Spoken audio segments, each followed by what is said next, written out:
Why did a 72-year-old Egyptian man spend 3 nights hiding in his own living room, watching the shadows move during Quranic recitation? What he witnessed at 3 a.m. will make you question everything you thought you knew about the unseen world. Listen until the end, because what this elder discovered changes how we understand the spiritual realm forever. Before we continue, check if you're already subscribed to the channel and leave in the comments which country you're watching this video from.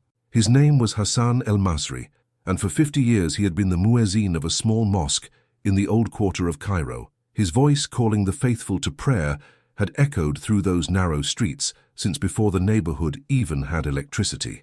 But now, at 72, Hassan's knees betrayed him on the mosque stairs. His voice, once powerful enough to wake the entire block, had become a fragile whisper that barely carried beyond the first row of worshippers. The imam, a man 40 years his junior, suggested with careful words that perhaps Hassan should rest and let younger men take over the call to prayer. That night, Hassan sat alone in his modest apartment, the weight of obsolescence crushing his chest. The walls were bare except for a single framed verse from Surah Ar-Rahman. His wife had passed 3 years ago. His children lived in Alexandria, too busy with their modern lives. For the first time in decades, Hassan questioned his purpose. "Ya Allah," he whispered into the darkness, "if I can no longer serve you with my voice, how can I serve you at all?" The silence that answered felt heavier than any response. But Hassan didn't know that his prayer had been heard, not just in the heavens, but by something much closer. Something that had been living in the corner of his apartment for longer than he had been alive. Something that was about to reveal itself in ways he never imagined possible. The change began subtly 3 days after Hassan's prayer. Unable to sleep, he decided to spend his nights doing what had always brought him peace, reciting the Quran. If his voice could no longer call others to prayer, at least it could still honor Allah in the privacy of his home. He chose Surah al-Jinn. The irony wouldn't become apparent until later. Hassan sat in his worn armchair, the only light coming from a small lamp beside him. The Quran rested on a wooden stand his grandfather had carved. He began to recite, his voice trembling but sincere, each verse pronounced with the care of someone who had spent a lifetime perfecting tajweed. "Say, it has been revealed to me that a group of Jinn listened and said, 'Indeed, we have heard an amazing Quran.'" That's when he noticed it. A sound so faint he almost dismissed it as the building settling. A soft scraping, like fabric being dragged across tile, coming from the corner near the kitchen. Hassan paused. Silence. He continued reciting. The sound returned. This pattern repeated for 20 minutes. Every time Hassan recited, something in his apartment seemed to respond. When he stopped, the response stopped. His rational mind offered explanations. Old pipes, wind through cracks, the neighbor's cat. But Hassan had lived in this apartment for 43 years. He knew every sound it made, every creak and groan. This was different. This was reactive. On the second night, Hassan prepared differently. He recited the same surah, but this time his eyes remained partially open, scanning the shadows. The scraping came again, but now he noticed something else, a displacement of air, a subtle change in temperature near the bookshelf. And was that a shadow moving independently of any light source? Hassan's heart hammered against his ribs, but he didn't stop reciting. Years of discipline kept his voice steady, even as his hands began to tremble. The third night, Hassan made a decision that would change everything. He would watch without reciting first, to see if the phenomenon occurred on its own. He sat in darkness, breathing slowly, every sense alert. Nothing happened. Then he began to recite, and the apartment came alive. It was during the 4th night that Hassan saw it clearly. He had positioned himself differently this time, sitting in the hallway with a view of the entire living room, keeping only a single candle lit instead of the lamp. The flickering light created dancing shadows, but Hassan had memorized their patterns. At precisely 3:17 a.m., as he recited verse 12 of Surah al-Jinn, something manifested in the corner, not fully, not completely, but enough. It appeared first as a distortion, like heat waves rising from summer asphalt.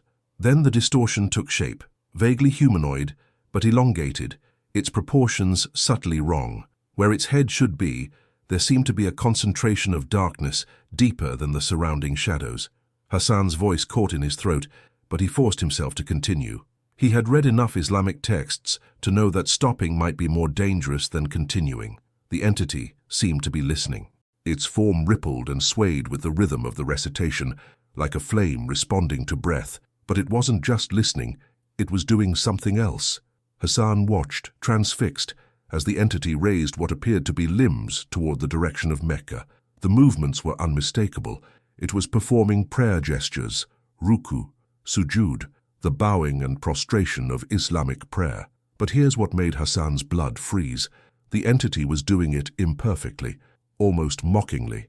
The movements were exaggerated, theatrical, as if it were imitating something it had observed but didn't truly understand or respect. When Hassan reached the end of the surah and fell silent, the entity's demeanor changed instantly. The reverent posture vanished. The form straightened, becoming more solid, more defined, and then it did something that would haunt Hassan for weeks. It turned toward him, not quickly, not aggressively, but with a slow, deliberate awareness that communicated a simple truth. It had always known he was there. It had been performing for an audience of one. The shadows where its face should be seemed to compress, and Hassan had the distinct impression of being studied. Then, in a voice that sounded like wind through a cracked window, it spoke a single word in classical Arabic, a dialect so ancient, Hassan barely recognized it. Finally, Hassan didn't sleep for the next 2 days. He sat in his apartment during daylight hours, every light turned on, frantically searching through his collection of Islamic texts. His hands shook as he turned pages, looking for anything that could explain what he'd witnessed.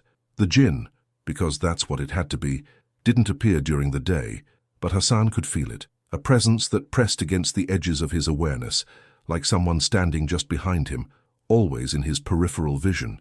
Objects in his apartment began to shift position, nothing dramatic. A cup moved 3 inches to the left, a book turned upside down on the shelf, his prayer beads arranged in patterns he hadn't created. Each change was subtle enough to dismiss individually, but together they formed a clear message. I am here. I have always been here. But the most disturbing changes were the sounds. When Hassan recited Quran during the day, he heard what he could only describe as corrections. If he mispronounced a word even slightly, there would be a soft hiss of air, almost like a sigh of disapproval. If he recited with proper tajweed, the presence seemed to settle, becoming less oppressive. It was teaching him, or judging him. Hassan couldn't decide which possibility was more terrifying. On the evening of the 6th day, Hassan found something that made his chest constrict. A letter he'd written to his son 3 weeks ago, before any of this began. It had been sitting on his desk, ready to be mailed. Now there were words added to it in the margins, written in elegant Arabic calligraphy that was definitely not Hassan's handwriting. Your father is not alone. He has never been alone. The walls have ears, and some of those ears have been listening with devotion you could never imagine. Hassan burned the letter immediately, his hands trembling so badly he nearly dropped the match. That night, he didn't recite. He sat in his armchair, lights blazing, Quran closed on his lap, and spoke directly to the empty room. What do you want from me? The response came not as sound, but as a series of events. The lights dimmed, despite being at full brightness. The temperature dropped so suddenly Hassan could see his breath, and on the wall opposite him, shadows began to form shapes, not random, but deliberate. They showed him scenes, a figure prostrating in prayer, over and over, for what seemed like centuries, the same corner of the same room. The figure never aging, never stopping, never being seen. Then the shadows showed him something else. Humans passing through this apartment over decades. Different families, different lives, all unaware of the entity that shared their space, that prayed when they prayed, that listened when they recited. The message was clear. This Jinn had been performing unseen worship in Hassan's home long before Hassan arrived. But why reveal itself now? And why to him? The answer came in the form of a whisper that seemed to emanate from every surface at once. Because you asked to serve, and I need to be witnessed. Hassan knew he needed help, but who could he tell? The imam who had suggested he retire, his children who barely called, the neighbors who would think he'd lost his mind. Instead, Hassan did what scholars have done for centuries. He researched. He visited the old Islamic library near Al-Azhar, requesting texts on Jinn theology that most people never asked to see. The librarian, a wizened man named Sheikh Mahmoud, raised an eyebrow but didn't question him. Hassan learned that Jinn were created from smokeless fire, that they lived in a parallel dimension, that some were Muslim and some were not. He knew all this already, but now he searched for something more specific. Accounts of Jinn, who revealed themselves voluntarily. What he found disturbed him. In most historical accounts, jinn who appeared to humans wanted something: worship, companionship, or to cause harm. The idea of a jinn who simply wanted to be witnessed in its devotion was virtually unprecedented. But then Hassan found a footnote in a 13th century manuscript. It referenced an oral tradition from Egypt about the silent servants, jinn who had chosen to worship Allah in isolation, hiding their devotion even from other jinn, believing that the most pure worship was that which no one saw. Except there was a paradox. How could their devotion be acknowledged by Allah if they refused all witness? Some scholars of that era theorized that these jinn would eventually seek a human witness as a form of testimony, a way to make their centuries of hidden worship real. "I need to be witnessed," the entity had said. Hassan's hands trembled as he read further. The manuscript warned that becoming a witness to jinn worship was a sacred responsibility. Neither the human nor the jinn could speak of it openly, and the human had to verify that the worship was genuine, not deceptive. But how could Hassan verify something so beyond his understanding? That evening, he returned home to find his apartment transformed, not physically, but atmospherically. The air felt charged, expectant. On his coffee table, arranged in a careful circle, were 7 objects: his prayer beads, a copy of the Quran, a small bottle of Zamzam water, a prayer mat, a miswak, a compass pointing to Mecca, and something he'd never seen before, an ancient-looking piece of pottery with verses from Surah al-Jinn etched into it. Hassan picked up the pottery with shaking hands. The craftsmanship was extraordinary, the Arabic calligraphy perfect. This wasn't a recent creation. "How long have you been here?" Hassan asked the empty room. The response came as a sensation rather than words, a download of information directly into his consciousness that left him gasping. 217 years. This jinn had been in this location, in various incarnations of this building, for over 2 centuries. It had witnessed the neighborhood grow from desert to slum to lower middle-class housing. It had heard thousands of prayers, hundreds of Quran recitations, generations of human devotion, and it had been praying alongside them, unseen, all that time. "Why reveal yourself now?" Hassan whispered. "After so long?" The air shimmered, and for the first time the entity fully materialized in front of him, not as a shadow or distortion, but as a figure wrapped in what appeared to be dark smoke, with eyes that glowed like embers. When it spoke, its voice was heavy with exhaustion that spanned centuries. "Because you are the first to ask what I have asked. If I cannot serve as I once did, how can I serve at all? You felt invisible. You felt purposeless. I have felt invisible for 217 years. Perhaps we can witness each other." The nights that followed were unlike anything Hassan had ever experienced. The jinn, who referred to itself as Zahir, which ironically meant visible or manifest, began to show Hassan the truth about the unseen world that surrounded everyday human life. But it started with a confession that shook Hassan to his core. "I must show you what I truly am when I think no one is watching," Zahir said, its form flickering between solid and smoke. "Only then will you understand what witness truly means." Hassan steeled himself, gripping his prayer beads. "Show me." What happened next defied everything Hassan thought he understood about spiritual beings. Zahir's form shifted, becoming less humanoid, more abstract. Then it began to split, not physically, but dimensionally. Hassan could see multiple versions of the same entity, occupying slightly different spaces, like looking at a photograph with severe double exposure. Each version was doing something different. One was prostrated in perfect prayer, forehead touching the ground, absolutely still. Another was moving frantically, arranging dust particles in the air into complex geometric patterns that hurt Hassan's eyes to look at directly. A third was simply screaming, a silent, agonized cry that Hassan felt rather than heard. "This is what I am." Zahir's voice came from all the versions simultaneously. "Jinn do not experience time as you do. We exist in multiple states at once. When I pray, I am simultaneously experiencing the devotion and the doubt, the certainty and the question, the peace and the anguish, all at the same time." Hassan watched, horrified and fascinated, as the versions began to interact with each other. The praying version would rise, only to be pulled back down by the screaming version. The geometric version would try to impose order, creating patterns that the others would immediately destroy. "For 2 centuries I have fought this battle alone," Zahir continued. "No human can see it. Other jinn either cannot or will not witness it.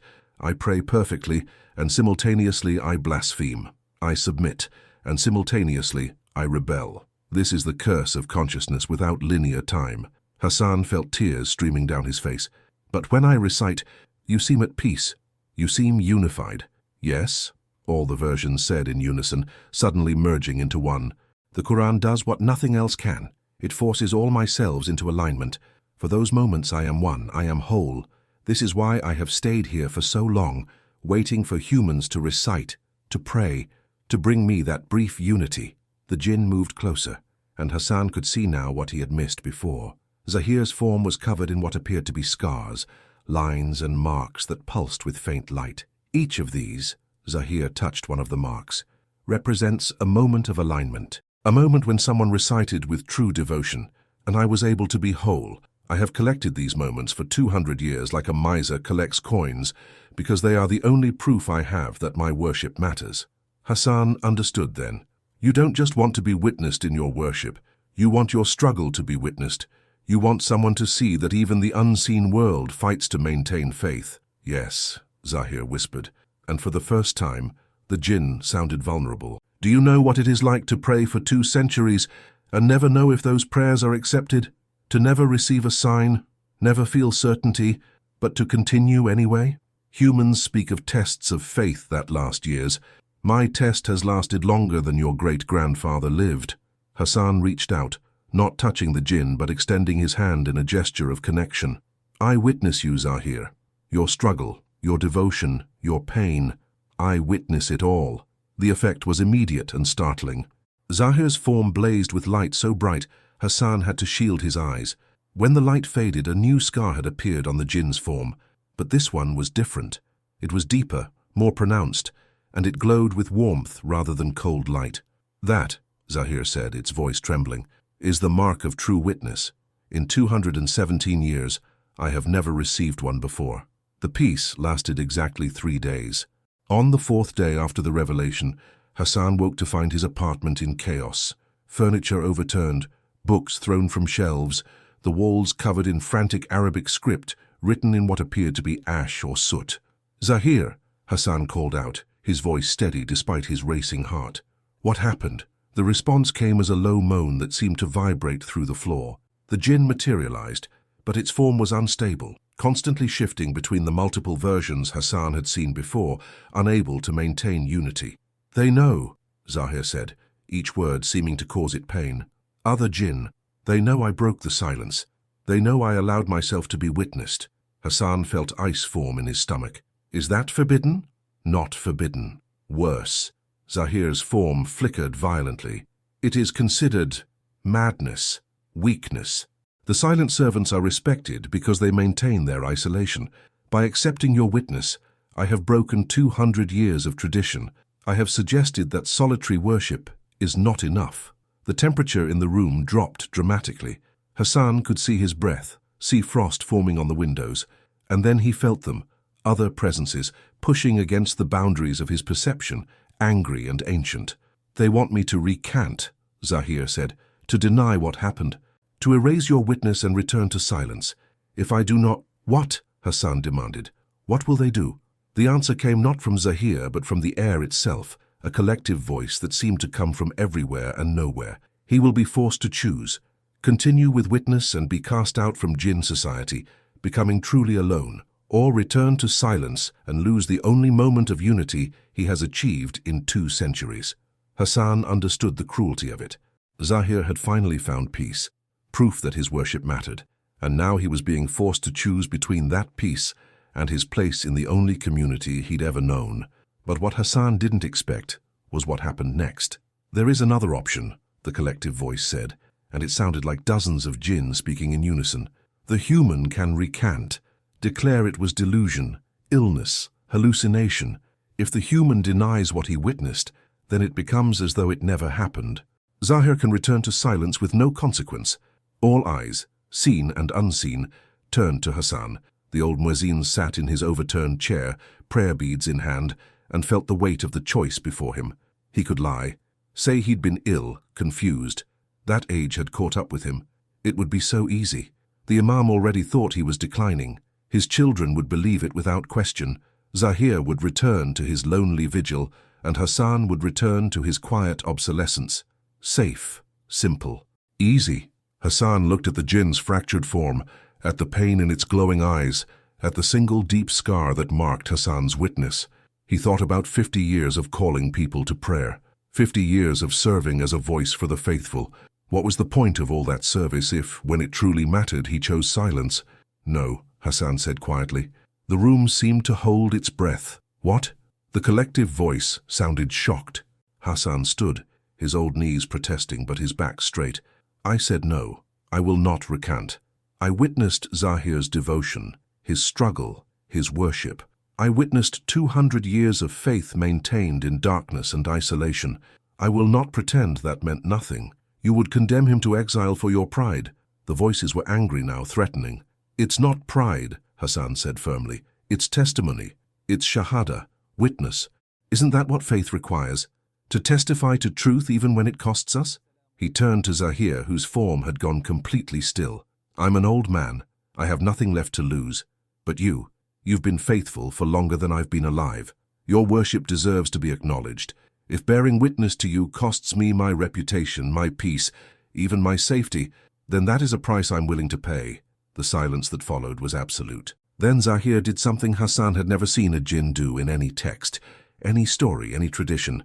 The entity began to weep. The other jinn descended on Hassan's apartment like a storm. They didn't become visible. They didn't need to. Hassan felt them. Dozens of ancient presences pressing against reality, their anger a physical force that made his chest tight and his breathing labored. The walls began to crack. Light bulbs exploded. The window glass fractured in spiderweb patterns. You have no right, the collective voice boomed. No human has the right to interfere in jinn affairs.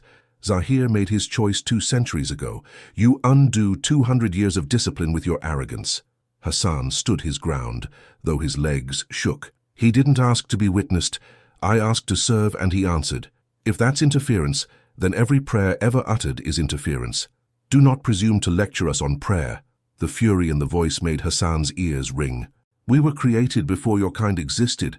We prayed before your prophet was born. Zahir's form solidified between Hassan and the other jinn, taking a protective stance. Enough, Zahir said, and Hassan heard something new in its voice. Certainty. Hassan speaks truth. I have maintained silence for 2 centuries, and what has it given me? Isolation, doubt, fragments of peace so brief they tortured more than comforted. The silent servants believe unseen devotion is the purest form of worship, but we have made an idol of our own suffering. The collective presence recoiled, shocked. Blasphemy! No, Zahir continued, its voice growing stronger. Honesty. We hide our worship and call it humility, but perhaps it is cowardice. We refuse witness and call it purity, but perhaps it is pride. We suffer in isolation and call it devotion, but perhaps it is simply fear of being known. Hassan watched as Zahir's fractured form began to shift. The multiple versions that constantly fought for dominance started moving in synchronization, not merging, but cooperating, like dancers finally hearing the same music. I choose witness, Zahir declared. I choose to be seen, to be known, to have my devotion acknowledged. If that means exile from you, then so be it. Hassan is willing to risk his peace for truth. I am willing to risk my place among you for the same. The apartment fell silent. Then, one by one, Hassan felt the presences begin to withdraw, but not all of them. 3 remained. These presences felt different, older, calmer, more contemplative. When they spoke, their voices didn't boom with anger, but carried the weight of millennia. Zahir, son of smokeless fire, we 3 are also of the silent servants. We have maintained vigil for centuries longer than you. We came here with the others to condemn you. Hassan felt his heart sink. But we have heard your words, the 3 voices continued, and we remember something we had forgotten. In the time of Sulaiman, peace be upon him, jinn were witnessed in their worship. It was not shameful, but honorable. Humans and jinn worshipped side by side. When did we decide that being seen was weakness? Zahir's form trembled. You do not condemn me? We question ourselves, the 3 said. This human, in his final years, chose risk over safety for the sake of truth. You, after 2 centuries, chose vulnerability over comfortable isolation. Perhaps we have been wrong. Perhaps witness is not the enemy of sincere worship, but its completion. The three presences moved closer, and Hassan saw brief flickers of form, ancient beings, their ethereal bodies marked with thousands upon thousands of scars, far more than Zahir bore. "We will stand with you," they said. "If exile is your fate, we will share it. And we will begin asking other silent servants, what good is worship that dies in darkness, never witnessed, never known, never testified to?" Hassan felt tears stream down his face. He hadn't just witnessed one jinn's devotion, he had sparked a revolution in the unseen world. Zahir turned to Hassan, its form finally completely unified. All the fractured versions had merged into one being, whole and at peace. "Thank you," Zahir said simply, "for being brave when I could not be, for testifying when silence would have been easier. You showed me that true service isn't about perfection or invisibility, it's about showing up honestly, even when broken." "I learned that from you," Hassan replied, wiping his eyes. "You taught me that faith maintained in darkness without reward or recognition is perhaps the purest faith of all. But you also taught me that suffering doesn't have to be silent to be meaningful." The apartment slowly returned to normal. Walls intact, windows whole, furniture righted. The three ancient jinn departed with a blessing that Hassan felt more than heard. But Zahir remained, no longer hidden, no longer fractured, finally whole, finally witnessed, finally home. Word spread through the mosque in whispers. Hassan the muezzin had gone mad. He claimed to see Jinn. He spent his nights talking to empty rooms. The kindest gossips said it was grief over his wife. The others said it was senility. The imam visited, gentle but firm. "Brother Hassan, perhaps you should see a doctor. Rest your mind." Hassan smiled peacefully. "My mind has never been clearer, Imam, but I understand your concern." His children called, voices tight with worry. "Baba, the neighbors say you're not well. Come stay with us in Alexandria." "I'm needed here," Hassan replied. "There's work to do." They thought he meant housework, tasks of daily living. They didn't understand that Hassan had become something unprecedented in Islamic tradition, a formal witness to unseen worship, a bridge between the seen and unseen worlds. Every night, Zahir would materialize, and they would pray together. But they weren't alone anymore. Other jinn began to appear, tentatively at first, then with increasing boldness. Not all were silent servants. Some were simply curious. Others were searchers, jinn who had felt isolated in their own worship, who had questions that other jinn couldn't or wouldn't answer. Hassan's small apartment became a sanctuary, a place where the boundaries between worlds thinned, not from magic or ritual, but from simple, honest testimony. One night a young jinn appeared, its form barely stable, crackling with uncertainty. "I don't know how to pray," it admitted. "I was never taught. Other jinn mock me for my ignorance. Can a human show a jinn?" Hassan felt the weight of the moment.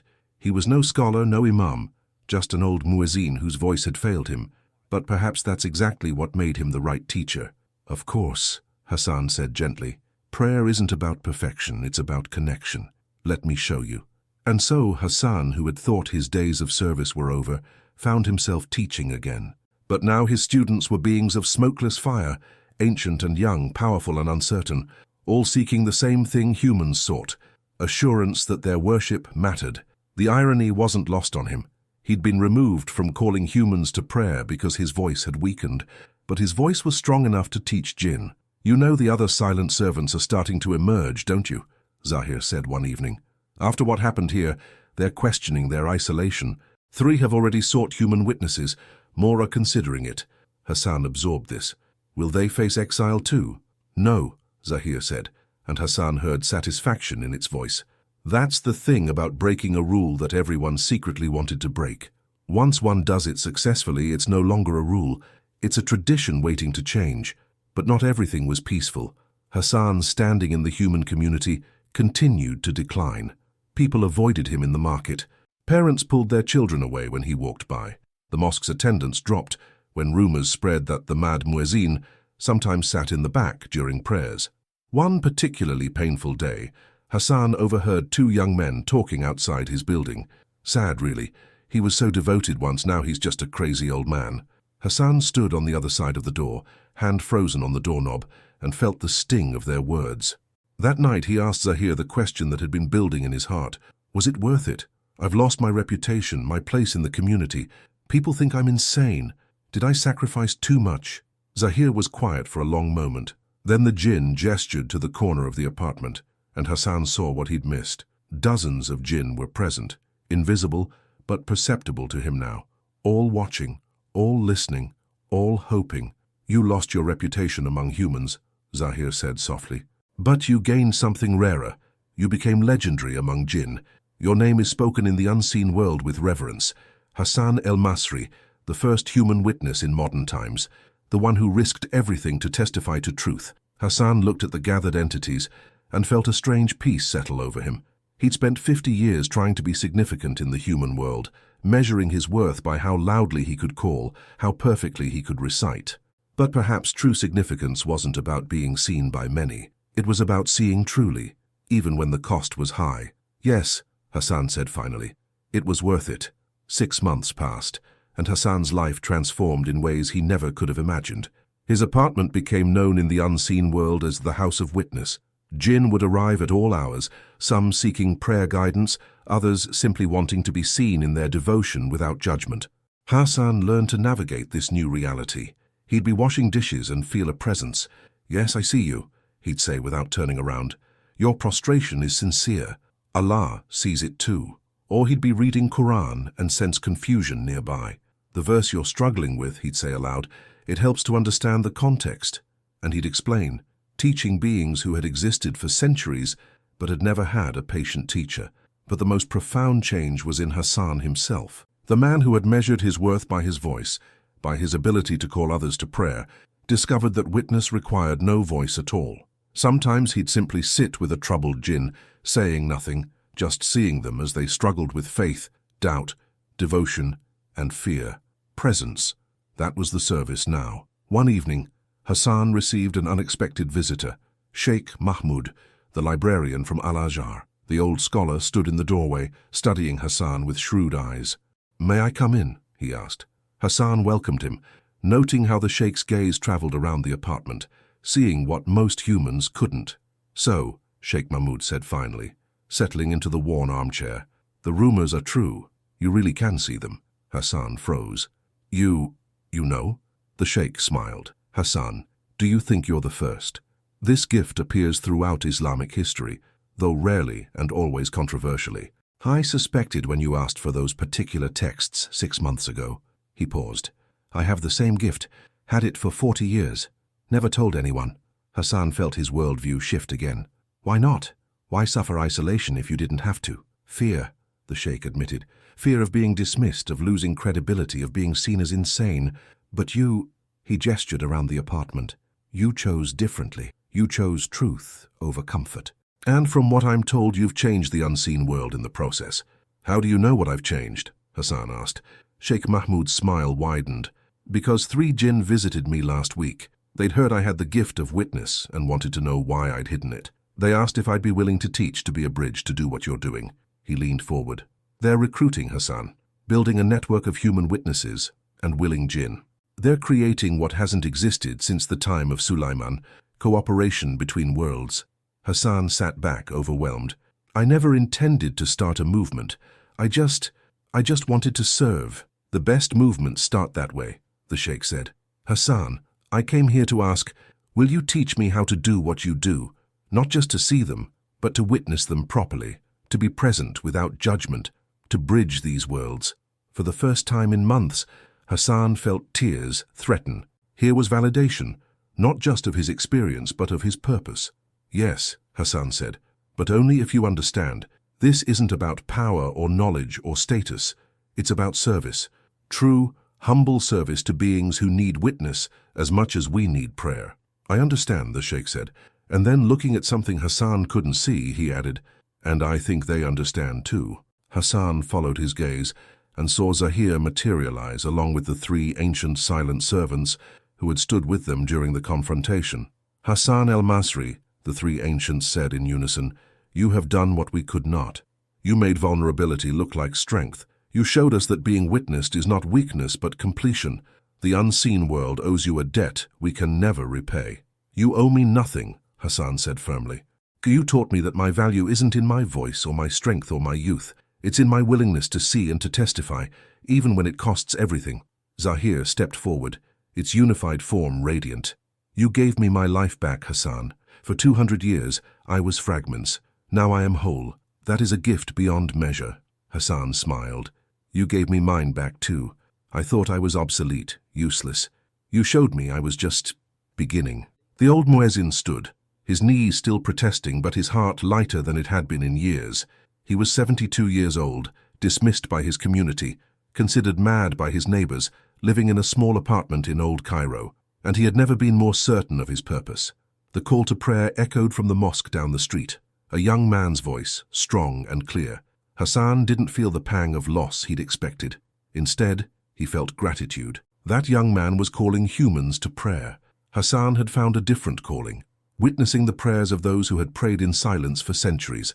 Both were service, both were sacred, and both, Hassan realized, were exactly where Allah intended them to be. 3 years later, Hassan el-Masri passed away peacefully in his sleep. They found him in his armchair, Quran open on his lap, prayer beads in his hand, a serene smile on his face.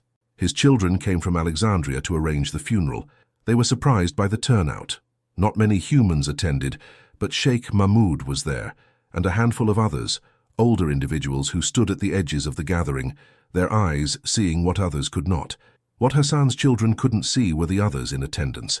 Hundreds of jinn gathered around Hassan's grave, bearing witness one final time to the human who had witnessed them. Zahir stood at the front, its unified form radiating both grief and gratitude. "He changed 2 worlds, Zahir said, addressing the assembled jinn. "Not with power or miracles, but with simple courage. He saw us when we needed to be seen. He testified when silence would have been easier. He taught us that worship hidden forever is worship incomplete." The 3 ancient silent servants, who were no longer quite so silent, added, "Hassan showed us that faith without community, devotion without witness, prayer without connection, these are prisons we build for ourselves. He freed us not from worship, but into deeper worship, shared and witnessed and real." As they lowered Hassan's body into the ground, something unprecedented happened in Islamic funeral tradition. Jinn and humans prayed together, visible and invisible, side by side, united in their grief and gratitude. Sheikh Mahmoud, who had become Hassan's student and then his partner in this work, spoke the final words. Hassan spent 50 years calling humans to prayer with his voice. He spent his final years calling jinn to witnessed worship with his presence. Both were callings. Both were answered. Both were sacred. The funeral ended, but Hassan's legacy did not. The house of witness continued, now tended by Sheikh Mahmoud and 3 other humans who had the gift of sight. The network grew, quietly, carefully, but steadily. Humans learning to witness, jinn learning to be witnessed, both sides rediscovering something that had been lost since ancient times: partnership in devotion. And in corners of apartments across Cairo, across Egypt, across the world, jinn who had hidden their worship for centuries began to pray with new understanding. They prayed in silence sometimes, yes. Solitude still had its place. But they also prayed with the knowledge that they could be seen, that their devotion could be witnessed, that they were not alone in their struggle to maintain faith. Hassan had taught them this, that being witnessed doesn't diminish worship, it completes it. What Hassan discovered in his small Cairo apartment changes how we understand the unseen world. Jinn, beings of smokeless fire, have struggled with faith, doubt, and isolation for just as long as humans have. The lesson isn't that we should all seek out jinn or the paranormal. The lesson is deeper. Sometimes the greatest service isn't about being seen, but about seeing others. Sometimes the most profound worship isn't the loudest or most public, but the quiet testimony to truth, even when it costs us everything. Hassan lost his reputation but found his purpose. He lost his community's respect but gained the gratitude of beings who had prayed in isolation for centuries. If you take one thing from this story, let it be this: you are never too old, too weak, or too forgotten to serve. And sometimes the most important witness you'll ever bear is to the struggles of those everyone else overlooks, human or otherwise. Hassan's question, "If I cannot serve as I once did, how can I serve at all?" was answered in the most unexpected way. Not through strength, but through sight. Not through voice, but through presence. Not through power, but through witness. If this story impacted you, share it with someone who feels invisible, overlooked, or past their usefulness. Leave a comment telling us what witnessing means to you. And remember, The unseen world is watching, waiting, hoping that someone will finally see them as they truly are, struggling, faithful, and desperately in need of witness. May we all find the courage to witness truth, even when the cost is high.